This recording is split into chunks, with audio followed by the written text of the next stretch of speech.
Hello, my dear to family and welcome back to my YouTube channel. My name is Varun Bajpayee and I am a mathematics mentor. और आज है हमारा competency based question series का ये part 20 जहाँ पे हम discuss कर रहे हैं कुछ ऐसे इंपॉर्टेंट क्वेश्चंस जिनका आने की प्रोबेबिलिटी आपके एग्जाम्स में 101% है, ठीक है। बिकॉज हम सबको पता है according to a new CBSE like pattern, right, वहाँ पे इस टाइम पे हमारे जो कॉम्पिटेंसी बेस्ड क्वेश्चन का जो वेटेज है, ठीक है, वो ऑलमोस्ट 50% है, ठीक है। तो आई होप यू अंडरस्टैंडिंग, ठीक है, कि कॉम्पिटेंसी बेस्ड क्वेश्चंस कितने ज़्यादा इंपॉर्टेंट है, ठीक है। तो देखो, जैसे कि ये क्वेश्चन है, आज हम लोग इस वीडियो में बेसिकली 3 क्वेश्चन डिस्कस करेंगे। पहला ये है, ठीक है, दूसरा क्वेश्चन ये है और तीसरा क्वेश्चन है हमारे पास ये, ठीक है। तीनों क्वेश्चन हम लोग 1 बाय 1 डिस्कस करेंगे, ठीक है। तो पूरा वीडियो वॉच करना। अब देखो क्वेश्चन क्या है, which of the following is correct about the triangles in the given figure. हमारे पास 2 ट्राइंगल से कंबाइन दिए हुए हैं, ठीक है। तो उसमें बोला गया चारों में से कौन सा स्टेटमेंट करेक्ट है, ठीक है। देखो, अगर हम ट्राइंगल बात करें, ट्राइंगल ए ओ सी, ठीक है, यहाँ पे ट्राइंगल की बात करो, triangle A O C, triangle A O C and and triangle D O C, triangle, देखो क्योंकि ए ओ, अच्छा यहाँ पे बी है ना, सॉरी, यहाँ पे बी है एंड ट्राइंगल डी ओ सी, ठीक है, ए ओ बी और डी ओ सी, ठीक है। अब इन दोनों ट्राइंगल्स को अगर हमें सिमिलर प्रूफ करना है तो हमारे पास 3 मेथड्स होते हैं। या तो हम लोग उस ट्राइंगल में कोई भी 2 एंगल्स बराबर कर दें, दूसरा एक साइड एंगल और साइड बराबर कर दें, तीसरा 3 साइड्स का रेशियो बराबर कर दें। इन 3 कंडीशंस में से कोई भी कंडीशन अगर एक फुलफिल हो रही है तो दोनों ट्राइंगल हमारे क्या होंगे, सिमिलर होंगे, ठीक है। अब देखो, देखो इस ट्राइंगल में अगर मैं बात करूं, ठीक है, हमें कोई भी, अब यहाँ पे देखो एक तो एंगल दिख रहा है, एक एंगल ये है 70 डिग्री और एक एंगल ये है 70, ये, ठीक है, वर्टिकली ऑपोजिट एंगल और ये 70 डिग्री। तो bye angle angle similarity rule I think हम लोग इसको इजीली प्रूव कर सकते हैं, है ना।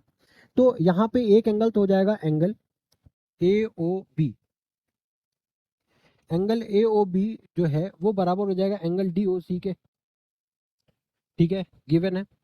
और ये तो क्या हो जाएगा, वर्टिकली ऑपोजिट एंगल। उसके बाद एंगल, ठीक है, एक तो हो गया ए ओ बी और उसके बाद बोल सकते हैं बी ए ओ, एंगल बी ए ओ बराबर हो जाएगा हमारा एंगल किसके बराबर हो जाएगा, ठीक है, ध्यान से समझना, ठीक है, सी डी ओ के बराबर हो जाएगा। और ये क्या है, गिवन है ना। तो यहां से क्या मैं ये बोल सकता हूं that bye angle angle similarity rule, bye angle angle similarity rule, ठीक है, ट्राइंगल ए ओ बी ये सिमिलर होगा ट्राइंगल डी ओ सी के, है ना। अब बोला गया है, ठीक है, आपने सिमिलर प्रूफ कर दिया, अब ये बताओ इनमें से कौन सी कंडीशन फुलफिल होगी, ठीक है। तो देखो, अब हमें पता है कभी भी 2 ट्राइंगल्स अगर हम सिमिलर प्रूव करते हैं, ठीक है, तो वो तभी सिमिलर होते हैं जब उनके साइड्स का रेशियो सेम प्रोपोर्शन में होता है और सारे एंगल्स क्या होते हैं, बराबर होते हैं, ठीक है। ये हमें बहुत अच्छे से पता है, ठीक है। I hope you understanding this thing.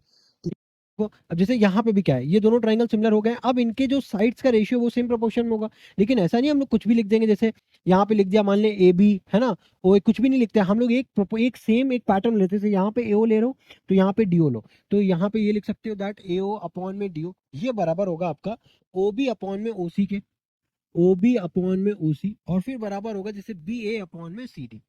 क्या बराबर होगा आपका, बी ए अपॉन में सी डी, ठीक है ना, ये बराबर हो गया। अब देखो, अब ये सेम प्रोपोर्शन में आ गए, ठीक है साहब। अब इसके अलावा, अब अगर आप चारों ऑप्शंस को देखो, ठीक है, चारों ऑप्शंस को देखो, तो यहाँ पे फर्स्ट ऑप्शन क्या है, ट्राइंगल ए ओ बी और triangle D O C similar हो जाएंगे क्योंकि ये 2 साइड्स का रेशियो सेम है। भाई 2 साइड से काम नहीं चलेगा, एक एंगल भी होना चाहिए, है ना, एक एंगल भी होना चाहिए, बट यहाँ तो है नहीं, तो ए कंडीशन तो फुलफिल नहीं है। बी कंडीशन देखो, बोला है कि ये दोनों ट्राइंगल सिमिलर होंगे जब ये दोनों एंगल, भाई खाली एक एंगल से तो काम नहीं चलेगा, हमें एटलीस्ट 2 एंगल चाहिए, तो बी वाला ऑप्शन भी गलत है। सी ऑप्शन देखो, ट्राइंगल ए ओ बी और डी ओ सी सिमिलर होंगे क्योंकि ये दोनों साइड्स का रेशियो सेम है और ये एंगल बराबर है ना। अब देखो साइड से एक बार देख लो, ए ओ अपॉन में डी ओ और बी ओ अपॉन में, ठीक है, सी ओ है, और उसके बाद एंगल क्या दे दिया है, बी ए ओ और सी डी ओ, बी ए ओ कहाँ गया, बी ए ओ और सी डी ओ। हमेशा याद रखना, ये जो एंगल है वो हमेशा दोनों साइड के बीच का एंगल होना चाहिए, यानी कि हमें ये वर्टिकली ऑपोजिट वाला एंगल लेना है, ठीक है, यानी कि एंगल डी ओ सी और ए ओ बी करके, जैसे यहाँ पे देखो डी ऑप्शन में दिया हुआ है, ठीक है। तो यहाँ पे देखो 2 साइड्स हो गई, ठीक है, 2 साइड्स हो गई और एक एंगल हो गया, यानी कि D is the correct option for this question.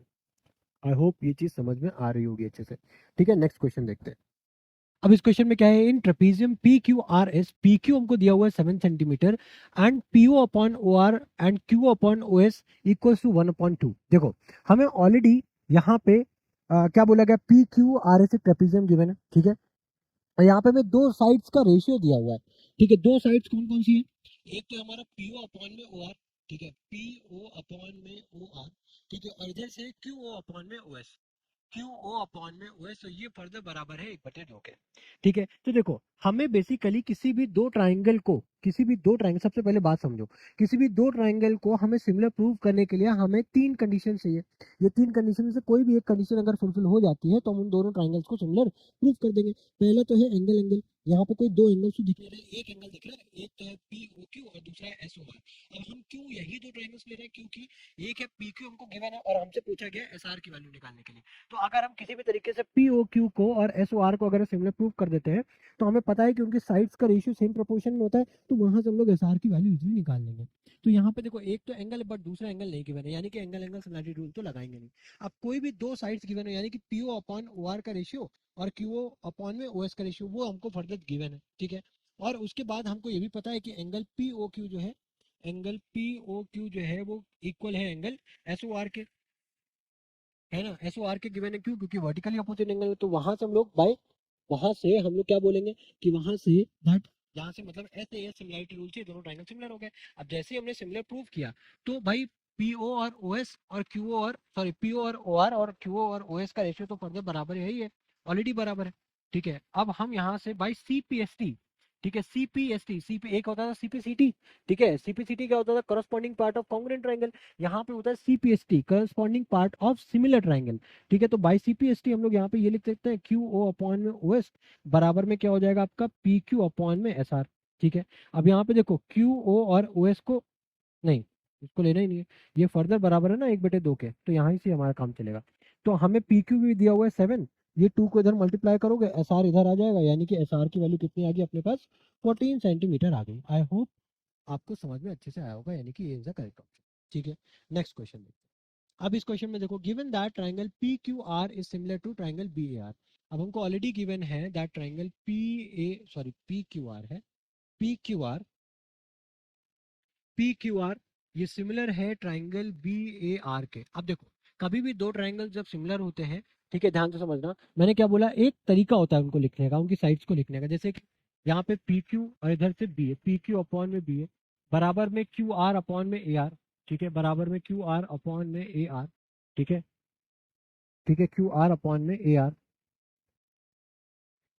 बराबर में हो जाएगा आपका आर पी, ठीक है, और इधर से हो जाएगा आर बी। ठीक है, उसके अलावा हमारा एंगल पी, करस्पॉन्डिंग जो एंगल्स है वो एग्जैक्टली बराबर होने चाहिए। एंगल जो क्यू है वो एंगल ए के बराबर होगा, एंगल आर के बराबर। ठीक है, हमको निकालना है एक्स और वाई की वैल्यू। तो एक्स की वैल्यू हम किस तरीके से निकालेंगे, अगर हम ट्राइंगल ए आर बी की बात करें, ट्राइंगल ए आर बी की अगर आप बात करें, ठीक है, तो यहाँ पे एक्स गिवन है, ठीक है, ये 54 गिवन है। अब किसी भी तरीके से बी पता चल जाए, अब देखो यहाँ पे हमको ऑलरेडी पता है पी और बी तो हो गए बराबर, तो ये भी कितना हो जाएगा हमारे पास 68 बराबर में ये कितना हो जाएगा 180। तो ये हो गया आपका जा करके 128 इधर जाएगा, तो ये एक्स की वैल्यू कितनी आ जाएगी 58 डिग्री आ जाएगी। कितनी आ जाएगी 58 डिग्रीज आ जाएगी, यानी कि एक्स की वैल्यू कितनी आ गई हमारे पास 58 आ गई। अब वाई की वैल्यू किस तरीके से निकालोगे, अब देखो उसको निकालने के लिए हम लोग इस साइड्स का रेशियो देखेंगे कि पी क्यू अपॉन में A B, P Q upon में ए बी गिवन है, तो यानी कि क्या हो जाएगा 2y अपॉन में y/2 बराबर में इधर क्या हो जाएगा क्यू आर, यानी कि y+3 अपॉन में क्या हो जाएगा y। अब इनको क्रॉस मल्टीप्लाई करा लो, ये हो जाएगा 2y², इधर हो जाएगा y+3 और क्या हो जाएगा y+2। अब इधर हो जाएगा y² plus 2y plus 3y plus 6, इधर क्या हो जाएगा 2y², y² इधर आएगा तो हो जाएगा y², ये हो जाएगा आपका 5y, तो इधर इस तरफ आएगा माइनस का 5y और इधर आ जाएगा माइनस का 6। अब इसके जब आप फैक्टर करोगे बेटा, ठीक है, तो क्या हो जाएगा -5, मतलब फैक्टर इस तरीके से करना है 6 को कि माइनस करने पे -5 है, तो y² minus of 6y plus of y minus of 6 बराबर 0, ये हो जाएंगे फैक्टर्स। y कॉमन करो, y-6 प्लस ऑफ, मैंने बोला था ना मच्छर मेरे वीडियो की यूएसपी, यही है, प्लस ऑफ 1, फिर क्या हो जाएगा y माइनस सिक्स बराबर में 0। उसके बाद y माइनस सिक्स को कॉमन करो, ठीक है, क्या बचेगा y प्लस वन। ठीक है, उसके बाद y की दो वैल्यूज आ गई हमारे पास। y की दो वैल्यूज आ गई, एक हो गई हमारे पास -1, एक हो गई 6। -1 को कंसिडर करेंगे नहीं, यानी कि y की वैल्यू कितनी आ गई, 6 आ गई। आई होप इस वीडियो में तीनों क्वेश्चन जो हम लोगों ने तीनों क्वेश्चन डिस्कस किए, आई होप ये बहुत अच्छे से आपको समझ में आए होंगे। बट स्टिल अगर आपको किसी भी वीडियो में, सॉरी, किसी भी क्वेश्चन में, इस वीडियो में तीन क्वेश्चन डिस्कस किए, तीनों में से अगर किसी में भी कोई भी डाउट आता है तो please do comments in the comment section, because यही एक तरीका है जिससे मुझे पता चलता है बेटा कि कहाँ पे आप मैं गलती कर रहा हूँ, कहाँ पे मैं आपको किस पॉइंट पे समझा नहीं पा रहा हूँ, कहाँ पे मुझे किस पॉइंट पे इंप्रूव करना है, ये आप ही मुझे बता सकते हो कमेंट सेक्शन में। ठीक है, तो please do comment in comment section so that I can get where I need to improve. ठीक है, किस पर्टिकुलर पॉइंट्स में मुझे इम्प्रूव करने की अभी भी जरूरत है, ताकि मैं आपकी और अच्छे से हेल्प कर पाऊँ। ठीक है, तो इसी के साथ मिलते हैं आपके साथ नेक्स्ट वीडियो में। Till then goodbye, thank you.